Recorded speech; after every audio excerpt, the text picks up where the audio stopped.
শেখ হাসিনাকে দ্রুত ফেরত চায় ঢাকা, বাংলাদেশের সাথে সুসম্পর্ক চান মোদি, জানালেন ভারতীয় হাই কমিশনার।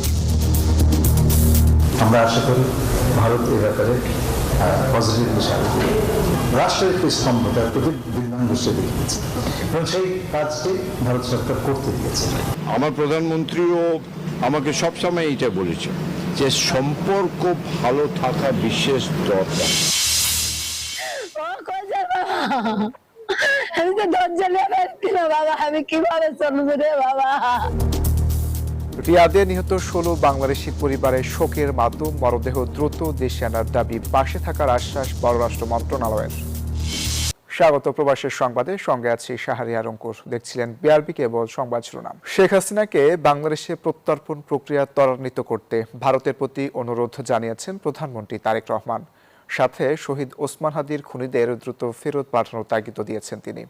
সোমবার সকালে সচিবালয়ে ভারতের হাই কমিশনার দীনেশ ত্রিবেদীর সাথে বৈঠকে তিনি এই অনুরোধ জানান।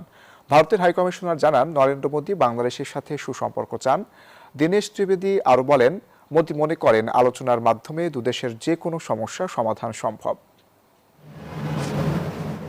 দায়িত্ব নেয়ার 2 মাসের মাথায় প্রথমবারের মতো প্রধানমন্ত্রী তারেক রহমানের সাথে সচিবালয়ে সৌজন্য সাক্ষাৎ করেন ঢাকায় নিযুক্ত ভারতের হাই কমিশনার। তারেক রহমানকে একটি কাশ্মীরি শাল উপহার দেন তিনি। বৈঠকে প্রত্যর্পণ চুক্তির মাধ্যমে দণ্ডপ্রাপ্ত শেখ হাসিনাকে ফেরত দেওয়ার প্রক্রিয়া ত্বরান্বিত করতে দিল্লির প্রতি অনুরোধ জানান প্রধানমন্ত্রী। কথা হয় ইনকিলাব মঞ্চের আহ্বায়ক ওসমান হাদির খুনিদের ফেরত দেওয়ার বিষয়েও। আলোচনায় উঠে আসে ব্রিক্স সম্মেলনে তারেক রহমানকে ভারতের আমন্ত্রণ প্রসঙ্গ। মাননীয় প্রধানমন্ত্রীকে ব্রিক্সে দেওয়া হয়নি, দেওয়া হয়েছে চেয়ারপারসন অফ ব্রিক্স বিএমস্টেক। ব্রিফিংয়ে পররাষ্ট্রমন্ত্রী ডক্টর খলিলুর রহমান জানান, বাংলাদেশ হেয় প্রতিপন্ন হয় এমন কিছু করা হবে না বলে আশ্বস্ত করেছে ভারত। দণ্ডপ্রাপ্ত শেখ হাসিনার এই প্রত্যর্পণ প্রসেস ত্বরান্বিত করার জন্য আমরা আশা করি ভারত এই ব্যাপারে পজিটিভ বিষয়। এছাড়া শহীদ হাদির হত্যাকারীদেরকে যত দ্রুত সম্ভব আমাদের কাছে প্রত্যর্পণ করা। আমি আশা করব যে আমাদের রাষ্ট্রের কোনো স্তম্ভকে আন্ডারমাইন করার কিছু তারা আর করবেন না। তাদের সঙ্গে আমার যা কথা হয়েছে তাতে আমি কিছুটা হলেও আশ্বস্ত। এদিকে সচিবালয়ে স্বরাষ্ট্রমন্ত্রী সালাউদ্দিন আহমদের সাথেও বৈঠক করেন হাই কমিশনার। পরে প্রশ্নের জবাবে জানান, তারেক রহমানের সাথে বৈঠক করে দুদেশের সম্পর্ক এগিয়ে নেওয়ার বিষয়ে খুবই আশাবাদী তিনি। ভারত বাংলাদেশের ঐতিহাসিক ও প্রতিবেশী সম্পর্ক বদলে ফেলা সম্ভব নয় বলেও মন্তব্য তার। আপনার প্রধানমন্ত্রী পাবলিকের মানুষ, খুবই ভালো লাগে, ভালো আলোচনা হলো, খুবই ভালো। We are looking forward. আমাদের ইনভিটেশন তো আগে থেকে আছে। ডেমোক্রেসিতে ইস্যুস থাকবে, এটা আমি কনফিডেন্টলি বলতে পারি। কোনো ইস্যু নাই যা আমরা বসে সেটেল করতে পারি না। আর আমাদের মধ্যে it is a win win situation. ইন্ডিয়ার সাধারণ মানুষ, বাংলাদেশের সাধারণ মানুষ একই জিনিস চায়, সম্পর্ক ভালো, এটা ন্যাচারাল। তারেক রহমান ব্রিক্স সম্মেলনে অংশ নেবেন কিনা সেই প্রশ্নে হাই কমিশনার পরিষ্কার কিছু বলেননি। সবই ভালো হবে। সানাদি ইয়াসমিন, নিউজ 24, ঢাকা। সৌদি আরবের রিয়াদের একটি সোফা কারখানার ভয়াবহ আগুন কেড়ে নিয়েছে 16 বাংলাদেশির প্রাণ। এর মধ্যে রয়েছেন নওগাঁর আটটা উপজেলার 13 জন এবং নাটোরের নলডাঙ্গার 3 শ্রমিক। তাদের মৃত্যুতে পরিবারে চলছে শোকের মাতম। বাবুল আক্তার রানা তথ্য, ছবিতে রিপোর্ট। আমি তো ধৈর্য নিয়ে বাবা, আমি কিভাবে চলবো রে বাবা। একসঙ্গে বেড়ে ওঠা, একসঙ্গে স্বপ্ন দেখা, ভাগ্যের নির্মম পরিহাসে সেই স্বপ্নের শেষটাও হলো একসাথে। সৌদি আরবের রিয়াদে একটি সোফা কারখানায় আগুনে প্রাণ হারানো 2 ভাই মোহন ও সুমনের নিথুর দেহের অপেক্ষায় এখন পুরো পরিবার। মৃত্যুর আগে মাকে মোবাইলে শেষবারের মতো মোহন বলেছিলেন, চলে যাচ্ছি মা, আর কথা হবে না। সন্তানের শেষ অডিও বার্তায় এখন মায়ের কাছে বেঁচে থাকার একমাত্র স্মৃতি। আর সেই কণ্ঠ শুনে বারবার কান্নায় ভেঙে পড়ছেন মা। ওরে মা কা ডাকিছে রে, বাবা কাছে ভাত খেস ভাত। এখন তো মনে করেন সব চলে গেল, কারখানার ভাড়া চলে গেল, টাকা চলে গেল, কারখানা চলে গেল, বাকি দোকান বাকি চলে গেল। নওগাঁর আত্রাই উপজেলার কালিকাপুর ইউনিয়নের গন্ড গোহালি গ্রামের আরেক বাসিন্দা কলিমুদ্দিন। পরিবারের সচ্ছলতার আশায় তিনিও পাড়ি জমিয়েছিলেন সৌদি আরবে। সেই প্রবাসী হলো সব আশার মৃত্যু। আমাদের সন্তানরা আমার দেশে যেন ফিরে দেয়নি, সরকারের কাছে আবেদন এটাই আমরা চাই। শুধু গণ্ড গোহালি নয়, আত্রায়ের পারকাসুন্দা, ডুবাই, সাধনগড় সহ কয়েকটি গ্রামে এখন শোকের ছায়া। একই কারখানায় কাজ করতেন এসব গ্রামের 13 যুবক। পরিবারের মুখে হাসি ফোটাতে তারা পাড়ি জমিয়েছিলেন হাজার মাইল দূরে। তাদের ফিরতে হচ্ছে নিথর হয়ে। স্বজন আর প্রতিবেশীদের একটাই দাবি, দ্রুত দেশে ফিরিয়ে আনা হোক প্রিয়জনদের মরদেহ। কয়েকদিন আগে কথা ছিলাম যে ভাই বেতাসি অল্প দিন মাসখানেকের মধ্যে বেতাস চেষ্টা করতেছি। এদিকে সৌদি আরবে অগ্নিকাণ্ডে নিহত 16 বাংলাদেশি নাগরিকের মরদেহ আনতে প্রয়োজনীয় ব্যবস্থা নিচ্ছে পররাষ্ট্র মন্ত্রণালয়। নিহতদের পরিচয় শনাক্তের প্রক্রিয়া শেষ হলে তাদের পরিবারের সম্মতি অনুসারে মরদেহ নিয়ে আসা হবে বলে এক বিজ্ঞপ্তিতে জানানো হয়েছে। Desk report, news 24। সৌদি আরবে সড়ক দুর্ঘটনায় মোহাম্মদ জাকির হোসেন নামে এক বাংলাদেশি নিহত হয়েছেন। স্থানীয় সময় সোমবার সৌদি আরবের জিজান প্রদেশে বাইকে করে কর্মস্থলে যাওয়ার পথে পেছন থেকে আসা একটি মালবাহী গাড়ির ধাক্কায় গুরুতর আহত হন তিনি। পরে হাসপাতালে চিকিৎসাধীন অবস্থায় মৃত্যুবরণ করেন। নিহত জাকির হোসেনের বাড়ি মৌলভীবাজার জেলায়। তিনি মৃত মোহাম্মদ জুলফিকার আলীর বড় ছেলে। তার আকস্মিক মৃত্যুতে পরিবারে আত্মীয় স্বজন এবং স্থানীয়দের মধ্যে গভীর শোক ও বেদনা বিরাজ করছে। প্রবাসীর মরদেহ দেশে ফিরিয়ে আনা এবং দাফনের বিষয়ে পরিবারের পক্ষ থেকে সংশ্লিষ্ট কর্তৃপক্ষের সহযোগিতা কামনা করা হয়েছে। জুলাই গণঅভ্যুত্থানের দ্বিতীয় বর্ষপূর্তি উপলক্ষে সিডনিতে বিএনপি অস্ট্রেলিয়ার উদ্যোগে আলোচনা সভা অনুষ্ঠিত হয়েছে। শফিকুল আলম শফিকের সঞ্চালনায় অনুষ্ঠানে উপস্থিত ছিলেন সভাপতি মশিউর রহমান মুন্না, প্রধান অতিথি প্রবাসী কল্যাণ ও বৈদেশিক কর্মসংস্থান মন্ত্রী আরিফুল হক চৌধুরী, বিশেষ অতিথি ছিলেন প্রতিমন্ত্রী নুরুল হক নূর, রাশেদা বেগম, হীরা এমপি সহ আরও অনেকে। এ সময় বক্তারা জুলাই আন্দোলনে প্রবাসীদের গুরুত্বপূর্ণ ভূমিকার কথা তুলে ধরেন। এছাড়া প্রবাসীদের জন্য প্রবাসী কার্ড, বিমানবন্দরে পৃথক ইমিগ্রেশন ব্যবস্থা এবং বিশেষ লঞ্চ সহ বিভিন্ন উদ্যোগের কথা জানান। আলোচনা শেষে দেশ ও জাতির কল্যাণ কামনায় দোয়া ও মোনাজাত করা হয়।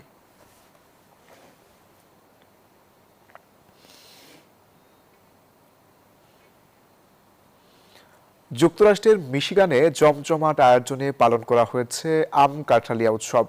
স্থানীয় সময় রবিবার সিটি হল সংলগ্ন পার্কে এই উৎসবের আয়োজন করা হয়। ইউএস বাংলার ডায়েরি পত্রিকার সম্পাদক সঞ্জয় দেবের সঞ্চালনায় ও প্রধান সম্পাদক হারানকান্তি সেনের সভাপতিত্বে অনুষ্ঠানে শুভেচ্ছা বক্তব্য রাখেন city councillor Abu Musa, Bangla press club of মিশিগানের সভাপতি পার্থদেব। অনুষ্ঠানে স্বরচিত আম কাঁঠালির পুঁথি পাঠ করেন হারানকান্তি সেন এবং সঙ্গীত পরিবেশন করেন শর্মিলা দেবশর্মী এবং কল্যাণী দেবী চৌধুরী। আয়োজকরা জানান, প্রবাসে বেড়ে ওঠা নতুন প্রজন্মের কাছে বাঙালির গ্রীষ্মকালীন ফল উৎসব ও গ্রামীণ ঐতিহ্যকে পরিচিত করে তুলতে এই ব্যতিক্রমী আয়োজন। মুগ্ধ, অভিভূত এবং আমি সবার আগে এই ঐতিহ্যগত অনুষ্ঠানগুলোতে আমি ছুটে আসি। আমার মনে হয় এটাই শুরু, অনেক দূরে গিয়ে যাবে। এটা যেন আমাদের নারীর টানকে মনে করিয়ে দিয়েছে। উপস্থিতি সবাইকে মনে করিয়ে দেয় আমাদের অতীতের কথা, আমাদের বাঙালিয়ানার কথা। আমরা বাঙালির এই ঐতিহ্যের অনুষ্ঠান আমরা কন্টিনিউ করব, আগামীতেও চালিয়ে যাব। আবারও জেনজি আন্দোলনে উত্তপ্ত ভারত। রণক্ষেত্র ঝাড়খণ্ডের রাঁচি। প্রশ্নপত্র ফাঁস ও নিয়োগ পরীক্ষায় অনিয়মের অভিযোগে বিধানসভা ঘেরাও কর্মসূচি পালন করে আন্দোলনকারীরা। দিনভর চলে শিক্ষার্থী পুলিশের সংঘর্ষ, হয় ধরপাকড়ও। এর মধ্যেই প্রশ্ন ফাঁস মামলায় জেপিএসসির সাবেক চেয়ারম্যানকে গ্রেপ্তার করে পুলিশ। আন্দোলন ঘিরে তীব্র হচ্ছে সরকার বিজেপির রাজনৈতিক সংঘাত। ব্যারিকেডের ওপারে পুলিশ, এপারে হাজারো শিক্ষার্থী, চাকরি প্রার্থী। স্লোগানে উত্তাল রাঁচির জনপদ। এক পর্যায়ে ব্যারিকেড ভাঙার চেষ্টা, আর তাতেই পরিস্থিতি সংঘর্ষের রূপ নেয়। আন্দোলনকারীদের ছত্রভঙ্গ করতে লাঠিচার্জ ও জলকামান ব্যবহার করে পুলিশ। আটক করা হয় বেশ কয়েকজনকে। বিধানসভা অভিযান ঘিরে রণক্ষেত্রে পরিণত হয় ঝাড়খণ্ডের রাজধানী রাঁচি। হেমন্ত সোরেনের এটা করা উচিত হয়নি। আমরা শান্তিপূর্ণভাবে প্রতিবাদ করছিলাম, হঠাৎ পুলিশ আমাদের উপর লাঠিচার্জ করে। পুলিশের ব্যারিকেডের কাছে প্রতিবাদরত ছাত্রদের উপর বর্বর লাঠিচার্জ করা হয়েছে। জেপিএসসি ও জেএসসি পরীক্ষার প্রশ্ন ফাঁস ও নিয়োগে অনিয়মের অভিযোগে 2 সপ্তাহের বেশি সময় ধরে আন্দোলন করছেন চাকরি প্রার্থীরা। অনশনে বসেছেন অনেকে। সরকারের সঙ্গে 6ষ্ঠ দফার আলোচনাও ব্যর্থ হওয়ায় বিধানসভা অভিযানের ডাক দেন তারা। তবে আন্দোলনের মধ্যে প্রশ্নফাঁস মামলায় জেপিএসসির সাবেক চেয়ারম্যান এল খিয়ারতেনকে গ্রেফতার করে রাজ্য সিআইডি। এর আগে সমনের মুখে কমিশনের 3 কর্মরত সদস্য পদত্যাগ জমা দেন। একই ইস্যুতে রাজনীতি মাঠও উত্তপ্ত। মুখ্যমন্ত্রী হেমন্ত সোরেনের বাসভবনের সামনে বিক্ষোভ করেছে বিজেপি। রাজ্য সরকারের বার্তা, আন্দোলনকে কোনোভাবেই রাজনৈতিক ফায়দার হাতিয়ার হতে দেয়া যাবে না। চন্দ্রানী চন্দ্রা, নিউজ 24। গেল 19 বছরের মধ্যে এবার সবচেয়ে খারাপ হয়েছে এসএসসি ও সমমান পরীক্ষার ফলাফল। কমেছে পাশের হার ও জিপিও-5 এর সংখ্যা। গড় পাশের হার ৬২.25%, যা গতবারের চেয়ে 6% কম।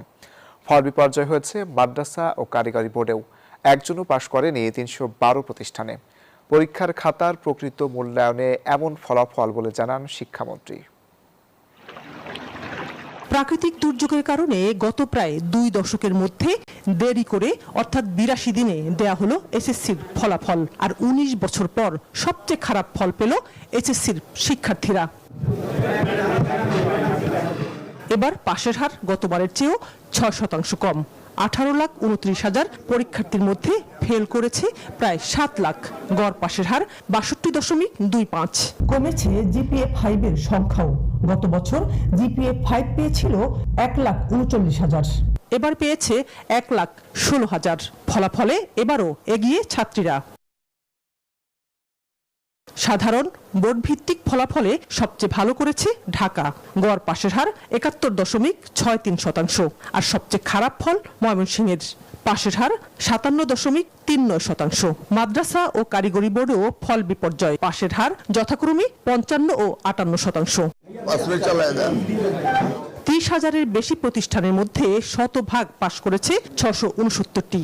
একজনও পাশ করেনি 312টিতে। ফলাফল ঘোষণা করে শিক্ষামন্ত্রী সংবাদ সম্মেলনে বলেন, এসব প্রতিষ্ঠান নিয়ে আলাদা পরিকল্পনা হবে। পাশের হার হয়েছে 62.25। জিপিএ প্লাস পেয়েছে 1,16,676 জন। যেই সমস্ত ছাত্রছাত্রীরা তাদের খাতা পুনঃপরীক্ষার জন্য আবেদন করবেন, তাদের সম্পূর্ণ খাতা পুনঃপরীক্ষণ করা হবে। এবার ফলাফলে সরকারের কোনো হস্তক্ষেপ নেই বলে জানান প্রধানমন্ত্রীর শিক্ষা উপদেষ্টা। সকল শিক্ষা বোর্ডে একক প্রশ্নপত্র প্রযুক্ত হয়েছিল এবং আমরা দেখেছি সেখানে সিসিটিভি ক্যামেরা ছিল, বডি ওন ক্যামেরা ছিল এবং যে মূল্যায়ন হয়েছে সেটা শতভাগ নির্মমভাবে করা হয়েছে। আন্তঃশিক্ষা বোর্ড জানায়, এবার একাদশে মোট আসন 25 লাখ। এসএসসিতে পাশ করেছে 11 লাখ। আগের মতোই ফলাফলের ভিত্তিতে কলেজে ভর্তি হতে পারবেন শিক্ষার্থীরা। 15 সেপ্টেম্বরের মধ্যে ভর্তি কার্যক্রম শেষ করে একাদশ শ্রেণীর পাঠদান শুরু হবে বলেও জানানো হয়।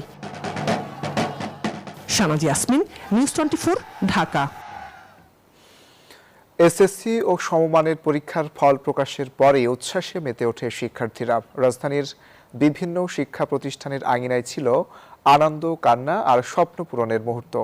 দীর্ঘদিন পরিশ্রমী ফলাফল ভালো হওয়ায় সন্তোষ প্রকাশ করেন শিক্ষার্থীরা। আসাদুজ্জামান কানারের ক্যামেরায় রাশেদ রাহানের রিপোর্ট। কেউ কাছে স্বপ্ন ছুঁতে পারার কষ্টে, কেউ আবার চোখের জল মুছছে কাঙ্ক্ষিত ফল হাতে পাওয়ার আবেগে। কত রাতের পড়া, কত পরীক্ষার দুশ্চিন্তা, সবকিছুর পরে আজ হাতে ফলাফল। অপেক্ষার প্রহর শেষে যেন এক মুহূর্তে বদলে গেল পুরো চিত্র। সকাল থেকেই শিক্ষার্থী আর অভিভাবকের আনাগোনা। ফল প্রকাশের পরই ভিকারুন্নিসা নূন স্কুল অ্যান্ড কলেজ প্রাঙ্গণে শুরু হয় উচ্ছ্বাস। কেউ বন্ধুকে জড়িয়ে ধরছে, কেউ ছুটছে বাবা মায়ের কাছে, কেউ আবার শিক্ষকের সঙ্গে ভাগ করে নিচ্ছে সাফল্যের আনন্দ। আলহামদুলিল্লাহ, আমি অনেক খুশি হয়েছি। আমার কাঙ্ক্ষিত ফলাফলটি আমি পেয়েছি। 10টা বছর এটারই তো অপেক্ষা, তাই আলহামদুলিল্লাহ অনেক ভালো লাগছে। গোল্ডেন আসলে বাংলায় মিস গিয়েছে, আরো একটু পড়লে মনে হয় আরো একটু ভালো করতে পারতাম। জিপিএ-5 হইলেই হয়তো, কিন্তু গোল্ডেন পেয়েছি, আরো ভালো লাগছে। মাশাআল্লাহ, আমি গোল্ডেন জিপিএ-5 পেয়েছি। রেজাল্ট দেখার আগ পর্যন্ত প্রচন্ড ভয় ছিলাম, কারণ রেজাল্ট কিছুতে আসছিল না, ওয়েবসাইট ক্র্যাশ করছে, তাই ভয় ছিলাম। কিন্তু আলহামদুলিল্লাহ ফলাফল ভালো এসেছে, জিপিএ-5 পেয়েছি। একই চিত্র রাজুক উত্তরা মডেল কলেজ সহ রাজধানীর অন্যান্য শিক্ষা প্রতিষ্ঠানগুলোতেও। ফল হাতে নিয়ে কেউ হাসছেন, কেউ আবেগে কাঁদছেন। যতটুকু সময় ছিল অতটুকু সময় আমরা ইউটিলাইজ করার চেষ্টা করেছি। তারপরে হচ্ছে গিয়ে যা ফল এসেছে সেটার জন্য আল্লাহর কাছে শুকরিয়া। হায়ার ম্যাথের এমসিকিউটা কঠিন ছিল অনেক, আলহামদুলিল্লাহ সবগুলোতে আমি এ প্লাস পেয়েছি, খুবই ভালো লাগছে। এখন যখন দেখতেছি জিনিসটা, তখন মনে একটা শান্তি যে পরিশ্রমটা সার্থক। কালও আমার ঘুম হয়নি, আমার কোচিং ক্লাসেস করেছি এবং আলহামদুলিল্লাহ সবার লাস্টে আমি গোল্ডেন জিপিএ-5 পেয়েছি। আলহামদুলিল্লাহ আমার রেজাল্টটা খুবই ভালো হয়েছে, আমি সন্তুষ্ট এবং মা বাবা তারাও সন্তুষ্ট হয়েছে, এটাই আমার প্রাপ্তি। ফলাফলের আনন্দটাও শুধু শিক্ষার্থীদের নয়, এই হাসির পিছনে আছে পরিবারের ভূমিকাও। তাই তো কাঙ্ক্ষিত ফল পেয়ে আনন্দে সামিল হয়েছেন বাবা মা ও শিক্ষকরাও। আমার আল্লাহ তাআলা আমার ডাকটা যে শুনতে পেরেছি এটি আল্লাহকে শুকরিয়া। টেনশন বেশি ছিল যে কি হয় না হয়, তা আলহামদুলিল্লাহ ভালো আসছে। খুব টেনশনে ছিলাম যে গোল্ডেন থাকবে কিনা। পাশের হার যেটা আছে সেটা আমরা বজায় রেখেছি, 97.97 আছে, 98% আমরা বলতে পারি। হাসি, আনন্দ আর আবেগের এই মুহূর্ত পেরিয়ে এখন শিক্ষার্থীদের সামনে অপেক্ষা করছে নতুন এক অধ্যায়। অপেক্ষার ঘড়ি থেমেছে, খুলেছে ফলাফলের খাতা। কেউ সেখানে খুঁজে পেয়েছে নতুন স্বপ্নের গল্প, কেউ খুঁজে পেয়েছে আগামী লড়াইয়ের নতুন সাহস। প্রতিটি শিক্ষা প্রতিষ্ঠানে আজ হাসি, কান্না, আজ ভালোবাসায় পুরোপুরি মুখর হয়ে উঠেছে শিক্ষার্থীদের উল্লাস আর পদচারণায়। একটি ফলাফলের অপেক্ষার গল্প আজ শেষ হয়েছে, শুরু হলো এই শিক্ষার্থীদের আগামীর পথ চলার নতুন গল্প, নতুন স্বপ্ন। রাশেদ জায়খান, নিউজ 24, ঢাকা। ফ্যাসিবাদী শাসক বাংলাদেশকে ঋণ ও আমদানি নির্ভর দেশে পরিণত করেছিল। ভঙ্গুর এই দেশটিকে এখন পুনর্গঠনের পালা। সোমবার দুপুরে রাজধানীর চীনমূর্তি সম্মেলন কেন্দ্রে এসডিজি ভিলেজ পাইলট প্রকল্পের উদ্বোধনী অনুষ্ঠানে এসব কথা বলেন প্রধানমন্ত্রী তারেক রহমান। জানান, চলতি মেয়াদের মধ্যে এই দেশের সকল নাগরিককে সামাজিক সুরক্ষা বলয় এবং অর্থনৈতিক সহায়তা কাঠামোর মধ্যে আনতে চায় সরকার।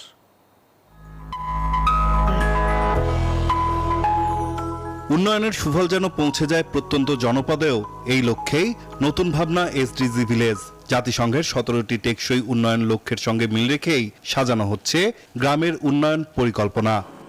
জাতীয় সম্মেলন 2026 অর্থমন্ত্রীর সভাপতিত্বে টেকসই উন্নয়ন লক্ষ্যমাত্রা এসডিজি কনফারেন্সে প্রধানমন্ত্রী তারেক রহমান বলেন, তরুণদের দক্ষ করে কর্মসংস্থানের সুযোগ তৈরি, স্বাস্থ্য ও শিক্ষার বিনিয়োগ বাড়ানো এবং সামাজিক সুরক্ষা নিশ্চিত করাকে রাখা হয়েছে অগ্রাধিকারে। রিকভারি, রিহ্যাবিলিটেশন এবং রিকনস্ট্রাকশন, এই 3R কৌশল গ্রহণ করেছে, যার মাধ্যমে সাময়িক স্থিতিশীলতা থেকে শুরু করে দীর্ঘমেয়াদী কাঠামোগত রূপান্তর সবকিছুই একটি সুসংহত পথনকশা বাস্তবায়িত হবে। প্রধানমন্ত্রী বলেন, শুধু শহর কেন্দ্রিক উন্নয়ন নয়, গ্রামীণ অর্থনীতিকে শক্তিশালী করতেও নেওয়া হচ্ছে নানা উদ্যোগ। দীর্ঘ 1.5 দশকের বেশি সময় ধরে ফ্যাসিবাদী শোষণ শাসন বাংলাদেশকে একটি ঋণ নির্ভর এবং আমদানি নির্ভর ভঙ্গুর রাষ্ট্রে পরিণত করেছিল। ভঙ্গুর এই রাষ্ট্রটি এবার পুনর্গঠনের পালা। দেশ এবং পুনর্গঠনের এই যাত্রা পথে অবশ্যই এসডিজির গুরুত্বপূর্ণ ভূমিকা অনস্বীকারযোগ্য। 5 বছরে 20,000 কিলোমিটার নদীখাল খনন এবং 25 কোটি বৃক্ষরোপণের লক্ষ্য তুলে ধরেন সরকার প্রধান। মাদ্রাসা ভিত্তিক শিক্ষা, নবায়নযোগ্য জ্বালানি, গ্রাম পর্যটন, blue employment, one village one product, বৃক্ষরোপণ, খাল খনন এবং ইকোট্যুরিজম সহ বিভিন্ন কর্মসূচি একযোগে পরীক্ষামূলকভাবে বাস্তবায়ন করা হবে। এই উদ্যোগের সাফল্যের ভিত্তিতে ভবিষ্যতে সারা দেশের অন্যান্য গ্রামে এই মডেল সম্প্রসারিত করার পরিকল্পনা রয়েছে সরকারের। গ্রাম থেকে জাতীয় পর্যায়ে এই ধারাবাহিক পরিবর্তনের মধ্য দিয়েই 2030 সালের টেকসই উন্নয়ন লক্ষ্যমাত্রা অর্জনের পথে বাংলাদেশ এগোতে চায় বলেও জানান প্রধানমন্ত্রী। এসডিজি বাস্তবায়ন। নাইম আলচিকো, নিউজ 24, ঢাকা। সদস্য শরীয়তপুরের জাজিরায় আধিপত্য বিস্তারকে কেন্দ্র করে দুই পক্ষের সংঘর্ষে ককটেল বিস্ফোরণের ঘটনায় একজন নিহত হয়েছেন। সোমবার সন্ধ্যায় উপজেলার মুলনা ইউনিয়নের লাউখোলা এলাকায় এ ঘটনা ঘটে। পুলিশ জানায়, এলাকার রেজাউল শিকদার ও তমিজ খা পক্ষের মধ্যে আধিপত্য বিস্তার নিয়ে বিরোধ চলছিল। এর জেরে সংঘর্ষে জড়িয়ে পড়ে দুপক্ষ। এ সময় ককটেল বিস্ফোরণে উভয় পক্ষের 10 জন আহত হন। এদের মধ্যে রেজাউল শিকদার গ্রুপের সমর্থক মান্নান সর্দারকে হাসপাতালে নিলে মৃত ঘোষণা করেন চিকিৎসক। তমিজ খা গ্রুপের সমর্থক রিপন মোল্লাকে উন্নত চিকিৎসার জন্য ঢাকায় পাঠানো হয়েছে। ঘটনাস্থলে গিয়ে ঘটনা পরিস্থিতি আনতে আনতে ওখানে দুজন লোক আহত হয়। তো এলাকার মধ্যে আমাদের পুলিশ টিম আছে, এলাকার পরিস্থিতি এখনো আমাদের নিয়ন্ত্রণে আছে। আর উক্ত ঘটনার সাথে যারা জড়িত আছে তাদের বিরুদ্ধে আমরা আইনগত প্রক্রিয়া চলমান আছে। আর এই ছিল প্রবাসের সংবাদে। এতক্ষণ সাথে থাকার জন্য ধন্যবাদ সবাইকে।